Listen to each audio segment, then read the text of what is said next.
Tonight on SCTV3, students present their research and writing at the annual Scholars in Action Week. Plus, see the best outfits from the For the Culture fashion show and gala. All that and more tonight on SCTV3.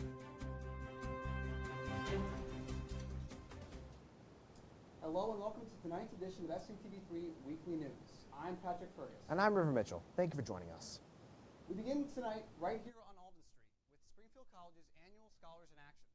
Students present their academic research and writing to the Springfield College.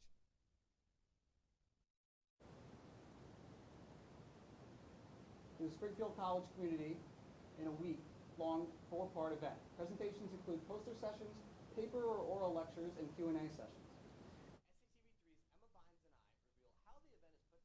And why it has been a flagship service for the college's academic life for more than 20 years. This week, Springfield College held Scholars in Action, allowing students to present research projects and other pieces of work to showcase to students and faculty. The event got kicked off on Monday and wrapped up today at 1:05 in the afternoon. This event was organized by Assistant Director of Research, Grants, and Educational Development, Matthew Ferrari. This is the 21st year of Scholars in Action, and it's a big undertaking. We start planning in the fall. We have a committee of faculty members and staff members of about 14 or 15 people, and we meet once a month. The event lasts 4 days. It's every April, and it usually involves about 100 student participants, sometimes more. On Monday, Scholars in Action got started with their kickoff event in Fuller, which showcased music, dances, and literary readings. The second day of the event was held in the Field House, geared toward research projects surrounding science and other critical interpretation projects. All the students had posters up as people walked around to different stations. One of these projects focused on the study of optical frequency in duration and physical activity for enhancing resilience in coping with college students, presented by senior Julia Brillo. So I know that a lot of college students go through stress, anxiety, and depression, and I wanted to look at kind of like the physical activity aspect of that and how it enhances resilience and coping abilities by triggering like release of mood, regulating neurotransmitters. For me, my freshman and sophomore year at Springfield College, I kind of dealt with some mental health issues, and I decided to join the track team my junior year here, and my mental health actually decreased a lot, so I wanted to focus more on this. So there were more events yesterday and today inside Dodge, highlighting presentations from students, with many of the students majoring in communications, sports journalism, and English. For a lot of students, the process of seeing everything come together has been really positive. So this being my first year and getting to be in Scholars in Action is really exciting. Working on this big project and getting this opportunity is super cool. It was a long process, but very good that we got there. I feel very proud of myself. I mean, I put a lot of work and effort into this, so also getting to see my classmates is nice. It's been a really cool experience. Scholars in Action was a great opportunity for students all across the college to present their work. For SCTV3, I'm Emma Bynes. Today, Scholars in Action wrapped up with its keynote panel. Graduate students talked about their path to grad school. Last night, Springfield held a screening of the new ESPN documentary entitled The Other Hurley. The film focuses on UConn men's head coach Dan Hurley and how his life in the legendary Hurley basketball family has made him into the coach he is today. The screening was held in Dodge and featured alums like Dave Saronic, a producer for ESPN, and Joe Arruda, a Hartford Courant beat writer for the UConn men's basketball team. After the screening, Arruda, Saronic, and legendary ESPN journalist Jeremy Schaap held a discussion about the documentary and fielded questions from the audience. Saronic graduated from Springfield in 2012 and spoke on how his time here has helped him in his professional career. Perseverance, definitely, for sure, and pursuit. As great as this program is, and it's fantastic that it's still growing and growing, it's not the world's biggest. We don't, maybe have things that other things have, but we have a lot of great people who work really hard and will scratch and claw where others might not. For those interested in watching the documentary, it can be found on the ESPN app. Next week, Springfield will host a movie that's a first-of-its-kind film for Muslim Americans. Ramadan America focuses on 5 stories set during Ramadan and Eid, and aims to show the differences between the two in the U.S., specifically how Muslim Americans treat the traditions of holidays. Executive producer Assad Butt is coming to campus next Monday. The Refi Lion production makes history as one of the first films written, directed, and starring Muslim Americans. The screening will be followed by a Q&A with Butt. The viewing will take place in the Fuller Arts Center on April 21st from noon to 2:30. The Thoughts in Motion exhibit opened in the Blizzard Art Gallery on Monday afternoon. The gallery features the work of 5 graduating seniors in the Department of Visual and Performing Arts. There was a significant turnout at the opening reception, with students and faculty eager to see the variety of art that was on display. A number of different forms are on display in the gallery, including drawing, painting, sculpture, and digitally formatted work. One of the senior students, Michael Ott, says his contribution to the exhibit is an animation-based website, a project that highlights the development of his artistic skills during his time at Springfield. I really had to try to pull myself out of my own creative tendencies and just not really knowing what to create, and then being able to all of a sudden be in this, art show, this gallery show, working on stuff that I never even thought I could. Members of the campus community can visit the gallery weekdays from 9:30 to 4 until April 25th, at which time a closing reception will be held. The 10th annual Tom Waddell Symposium was held last Friday in the Dodge Room. The headlining guest for the event was Chris Rim, a 2021 Springfield graduate. Rim, who now works as a reporter covering the Los Angeles Chargers for ESPN, spoke about his time at Springfield. He also addressed how he found success in the modern landscape of journalism. After Q&A session with Rim, senior soccer player Dylan Mortensen received this year's Waddell Award specifically for his work with Team Impact, which pairs kids with illness or disabilities with college sports teams. As the Waddell Award winner himself, Rim said it's always valuable to hear from alumni who have found their footing in the industry. The community in this way. Yeah, it's awesome, man. I was a student just 4 years ago, so being back on campus is super cool. I haven't been here in a while. It looks different. It was cool to see a bunch of familiar faces and friends. And I think when I was in college, I would always want someone to come back and speak to us, and then be able to reach out to them who was, literally in my shoes, just to show me that, I can do it, it can be done, and a person that I can reach out to. So I always want to be that person if I can be. The Springfield College website features a page called The Legacy of Tom Waddell for those interested in learning more about his life and his lasting impact. Last Thursday and Friday night, the Alden Street a cappella group held its annual spring concert. And all this just reminds you, for me it's true, I've never seen so right before. Treated to harmonizing voices and sweeping melodies. The Alden Street a cappella club is a student-led organization that allows its members to practice their passion for singing. The concert consisted of solo and group acts, with some songs chosen by the performers including Yellow by Coldplay and Something Stupid by Frank and Nancy Sinatra. Those in attendance were able to tweet at the Alden Street a cappella X page and show their love for their favorite singers. Luckily for those who didn't make it, the concert was recorded and can be found on the Springfield College YouTube channel. The temps have been up and down recently, but what's the forecast looking like for the next week? Kyle Valentine is in Studio B with our local and national weather updates. Kyle? Thanks, River. Taking a look at this week's forecast, April showers will continue, but the sun will start to shine a little more as we head into the second half of April. Starting tomorrow morning, early risers will see the sun around 7 in the morning for about an hour until a blanket of clouds roll in and remains until Saturday night. Easter Sunday is expecting some sun to shine earlier in the day until the afternoon, when the clouds return through Monday and bring showers on Tuesday morning. Still, some beautiful spring weather comes back in the afternoon before ending the week with light showers on Thursday. Temperatures will see low averages of mid-40s and highs in the mid-60s, with Saturday having a high temperature of 79 degrees. Now let's turn to some national weather headlines. Now halfway through April, rainfall has been affecting many areas around the United States. States like Kentucky have had rain for multiple days in a row, causing flooding in cities around the Ohio River. Other sources of water, like creeks and streams, have also reached points of causing overflow. Many are left with damages that will cost thousands and even millions. For those who stayed, rescue crews will be around for anyone who is looking for help. As the murky waters start to disappear, flood cleanups have begun as life in Kentucky slowly starts to get back to normal. Sending it back to Pat and River in Studio A. After the break, we hear from communications and sports journalism professor Martin Dobrow about his upcoming book. Stay tuned. Oh, Vanessa. You gonna text her back?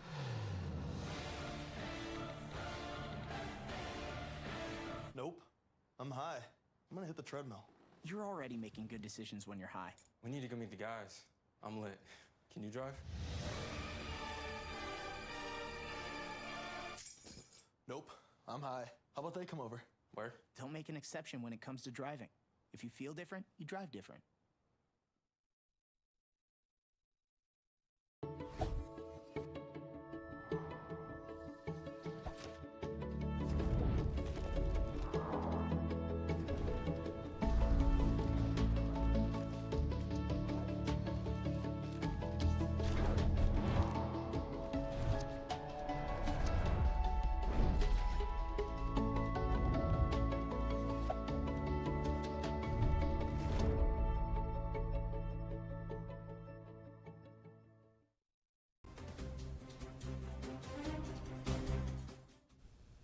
Martin Dobrow has been at the head of the Communications and Sports Journalism Department since its inception 26 years ago.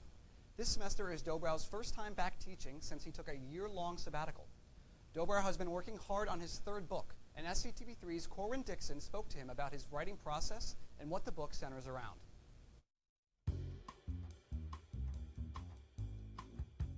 So it's a civil rights book that focuses on a narrow swath of time between the March on Washington, August 28, 1963, and the signing of the Civil Rights Act, July 2nd, 1964. It's 10 months, 5 days.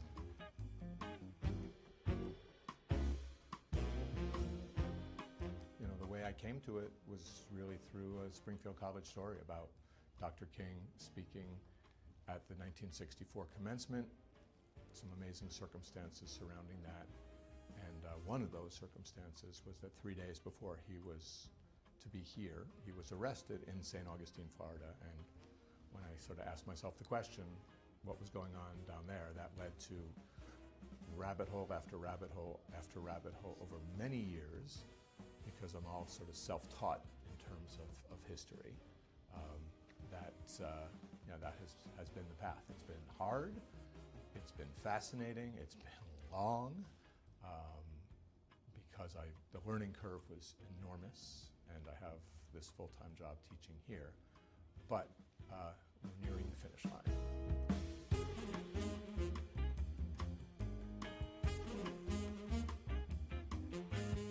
I guess I've always just been drawn to what I consider to be great stories. I trust my own heart, that when my heart is really activated by something and I'm just powerfully interested in it, that I feel like I have a chance to make others powerfully interested in it. And sports opened that up for me for a long time. I mean, there's a lot of drama in sports. It is, by definition, it's unscripted drama. We don't know what's going to happen. It often is the pathway into deeper, richer stories that have little to do with the outcome of a game or of a season, but some great human stories. And so I really enjoyed telling those human interest sports stories for a long time, and might open to that again. But this one then just sort of came at me in a surprising way when I just one day found this story about Dr. King coming here, and I just found myself so curious about it. And the more I dug into it, the more interesting it became. And it just wouldn't let me go. So I've had to follow it. I've had to really change my life for a long time to make this happen. But it's also allowed me to meet some of the most fascinating people I've ever met in my life, and to grow in some ways that I never would have anticipated. Dobrow said the book is set to be published later this year by Cambridge University Press. Now we turn over to some national headlines from this past week. In the trial centered around the deaths of former NHL star Johnny Gaudreau and his brother, a judge rejected the defense's argument that the Gaudreau brothers' drinking contributed to their deaths. The brothers were killed in August of 2024 when they were struck by a car allegedly driven by a man under the influence. SCTV3's Caitlin Kupiak has more. Sean Higgins was back in court on Tuesday facing multiple charges relating to the death of former NHL player Johnny Gaudreau and his brother Matthew in August of 2024. Higgins, who had a blood alcohol level of .087 when his Jeep struck and killed the pair last year, sat in court as Judge Michael Silviano heard arguments from both Higgins' attorney and the prosecution. Higgins is currently facing 6 charges, including aggravated manslaughter and reckless vehicular homicide. A member of Higgins' family tried blocking a camera as tensions ran high outside the Salem County Courthouse after a judge rejected the defense's argument Tuesday that the Gaudreau brothers' drinking contributed to their deaths when an allegedly drunken and enraged driver fatally struck them as they cycled in Salem County, New Jersey. If you're intoxicated, you shouldn't be riding your bicycle on the street, especially in that area because of the lack of lighting. Higgins could be seen wiping away tears in the courtroom. The 44-year-old's attorney argued Johnny and Matthew Gaudreau's blood alcohol levels were higher than Higgins the night they were killed. They see the grand jury didn't hear all the facts last year before approving charges. I don't intend to use these lab results at trial. I don't deem them relevant for the state's case in chief. The assistant prosecutor said the grand jury listened to more than 2 hours of testimony. According to witnesses who testified, the brothers were riding single file on the side of the road in Oldsman Township last August before they were struck and killed. It happened the day before their sister's wedding. Police say Higgins admitted he had been drinking, and they say he was speeding and illegally passed the car before the deadly crash. The judge ruled the indictment was sound. Once again, finds that it was a clean presentment. The state did not present half-truths to the grand jury. The state presented all relevant evidence. Reporting for SCTV3, I'm Caitlin Kupiak. Higgins faces a maximum of 70 years in prison if convicted on all counts. His lawyers have rejected a plea offer of 35 years. On Sunday night in Los Angeles, burglars tunneled through a concrete wall and gained access to a jewelry store. The criminals made off with upwards of $20 million worth of watches, gold chains, and other merchandise. SCTV3's Liam Shannon has more on the search for the robbers. You can hear the drilling, that's it. But somehow they were able to turn off the cameras and the alarm. Love Jewels was broken into Sunday night just past 10 p.m., losing 2 decades worth of products and business in mere hours. The thieves worked nightly to carve a tunnel into the store, believe the store owners. The thieves were somehow able to turn off the alarm system and cameras, as well as cut the power to the store, allowing them to stay in the store for hours. They drilled into one of the store's safes, an ordeal that would have taken well over 3 hours. The tunnel was dug through the vacant building next door to Love Jewels on South Broadway in downtown Los Angeles. For the family-owned vendor, this is the second time they have been robbed in this fashion.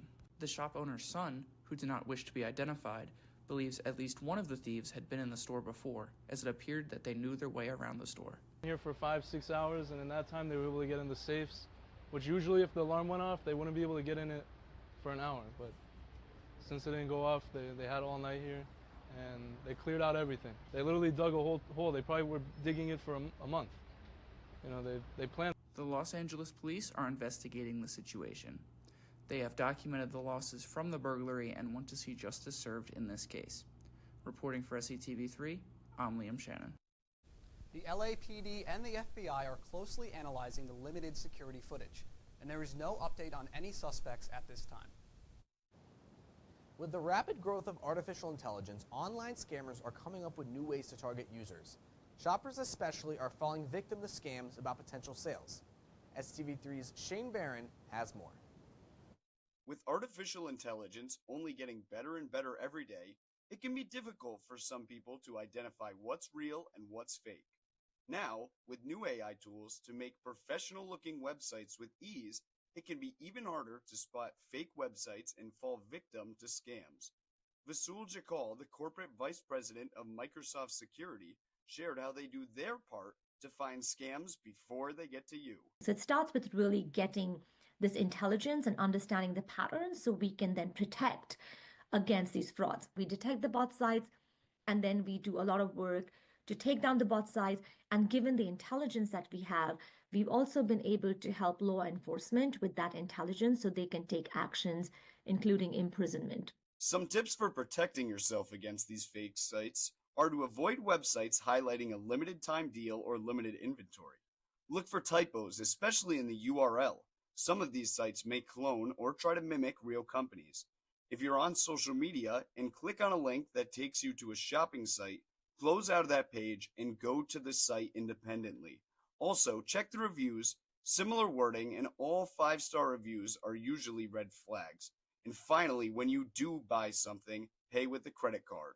For SCTV3, I'm Shane Barron. Microsoft says it has stopped over $4 billion in fraud attempts in the past year. When we come back, Dante Iafredi has the latest updates on Pride Athletics on SCTV3 Sports Extra. Hello everyone, I'm Sam McGilpin, one of the 3 producers on our new show called Thursday Night Springfield. I'm a regular person, but the competitor in me wants to know what it's like to face a football player. That's why in our segment called Got What It Takes, I'll be going up against one of your fellow student athletes. Oh, and also, in our segment called Field Pass, I'll be doing a 100-yard interview with the Division III AP National Coach of the Year, Mike Sarasulo. Catch the fastest 30 minutes in sports on May 1st at 7:30 p.m. on SCTV3's YouTube channel. Jordan knows he shouldn't eat this entire bowl of nachos, but tonight he's earned that right. Because a few hours ago, in the middle of happy hour, he recognized a sign. Not from the gods or a bolt of lightning, but from a double heart, a kissy face, and a fourth ha in ha ha ha. That's when Jordan knew he was buzzed. So when it was time to go, he got a ride home instead of driving. Be a legend like Jordan. Recognize your buzzed warning signs and get a ride home. Buzz driving is drunk driving.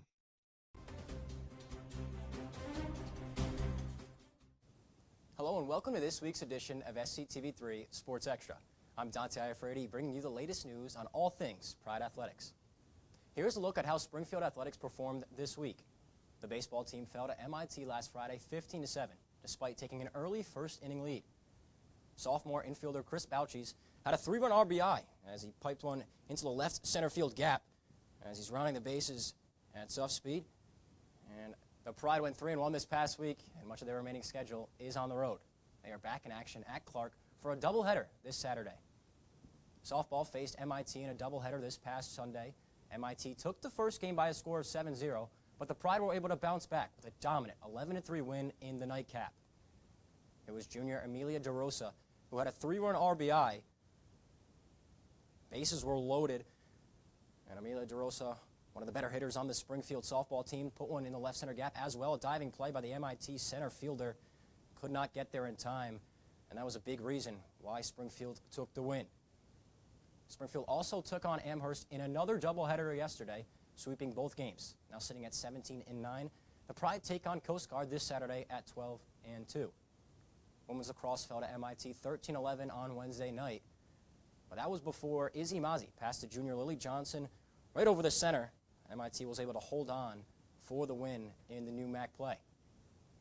Pride play their next game away at Babson on Saturday.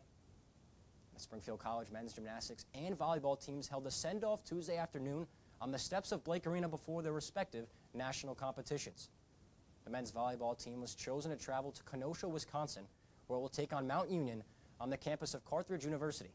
They finished the regular season with a record of 22-2 against Division III opponents, finishing 4th in the country in the NCAA's NPI rankings. The men's gymnastics teams will send 10 athletes to the national meet in Ann Arbor on the campus of the University of Michigan. Standout Caleb Palacio will compete in the all-around competition. Both teams compete tomorrow with gymnastics at 1 on ESPN Plus and volleyball at 5 on NCAA.com. For the other Hurley movie screening event, longtime ESPN reporter Jeremy Schaap was on campus Monday night. Schaap has won 11 Emmy Awards for his work on ESPN's E60, SportsCenter, and Outside the Lines. SCTV3's Shane Barron was able to ask Schaap about his work on the film and his history with Springfield.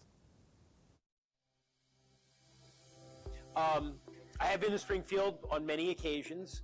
I've been to the Hall of Fame a couple of times. We shot a special here about Kobe Bryant the year after he died at the Hall of Fame, actually. And when I was in college, I spent a little time actually at here at the campus at the college My father was writing a book about a Springfield College athlete, and I came up here and did some research.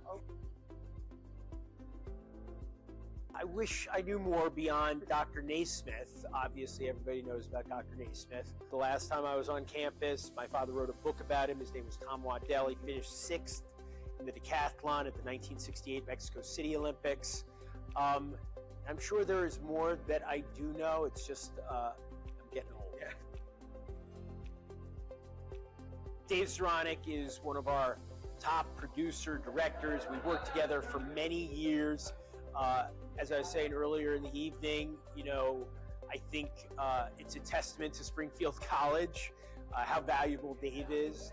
He obviously was trained here, and you know, it's so important, you know, to work with people who are not only talented, not only committed, who have a tremendous work ethic, and all those things apply to Dave, but also, you know, people who have the right values. Well, I certainly hope so, because I would like to see the program succeed. I live in the Nutmeg State as well. I like to see Danny succeed. You know, it's so hard, right, in college basketball now. There's so much turnover. You know, just when you're getting used to somebody like Aaliyah McNeely, they're gone, you know. But I know this is their most talented recruiting class ever. I mean, it's the first time they've got 3 McDonald's All-Americans, right, in the history of the program, going back, you know, 4+ decades. I mean, it goes back longer than that, but 4+ decades of prominence since Jim got there. I would be surprised that any team at this point that Danny's coaching is not competitive, but there are just so many unknowns.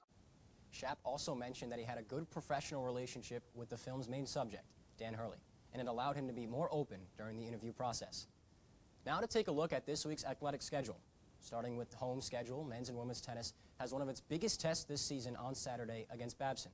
Baseball is looking for its first win against Coast Guard in 3 years when they face the Bears on Tuesday. Women's lacrosse takes on Mount Holyoke in their Pride Awareness game. As we take a look at the away schedule, men's volleyball is appearing in its 12th NCAA Division III championship tournament and will face Mount Union in the second round. Track and field travels to Storrs on Friday and Saturday to compete in the Yukon Northeast Challenge. Ending our schedule preview is men's lacrosse going up against Salve Regina. To see each team's full schedule, check out SpringfieldCollegePride.com. That'll do it for this week on Sports Extra. Stick around to see the highlights from the 3rd annual For the Culture Fashion Show and Gala. Can't believe you're doing this alone. I've done it before. I remember. You threw your back out.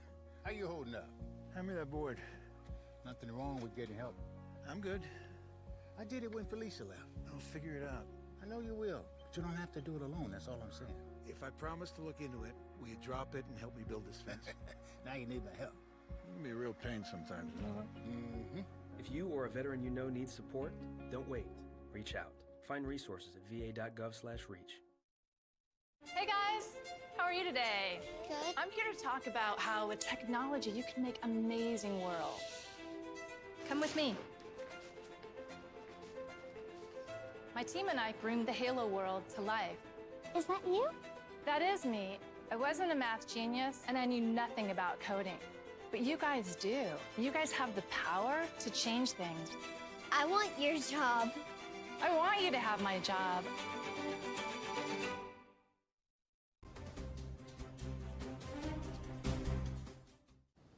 This past Friday evening, the annual For the Culture Gala took place in Judd Gymnasium. Students from all different cultural backgrounds had the chance to show off the fashion, dancing, and singing unique to their cultures. SCTV3's Caleb Knowles hit the runway to find out why the event has become a mainstay on campus. This past Friday evening, Judd Gymnasia came alive for the annual For the Culture Gala. The event, put on by the Division of Campus Life and Inclusion, brought together students from diverse backgrounds to celebrate and share their cultures with the Springfield College community. Organized by the John M. Wilson Center in collaboration with the Student Trustee and Student Government Association, the night was a vibrant celebration of identity, pride, and unity on campus. Students and staff took the stage to express their cultural roots through music, dance, and fashion, The runway came alive with energy as participants showcased traditional attire and personal styles that reflected their heritage. During the intermission period of the event, food was catered and served, giving everyone a chance to connect, learn, and share stories that represent traditions from around the world. Many students admitted they felt nervous stepping onto the stage in front of a large crowd, but that didn't stop them from shining. For many, it was a powerful moment of pride, a chance to represent where they come from and who they are today.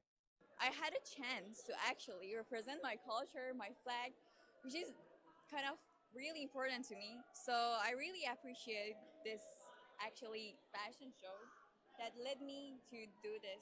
So I'm so happy. It means a lot because there's not many Iranians in the area. So it's nice. It's nice to be able to represent my culture. From stunning vocal performances, to cultural dances, to even poems about struggle and hardships of people around the world, the crowd rose to their feet, cheering for every performer.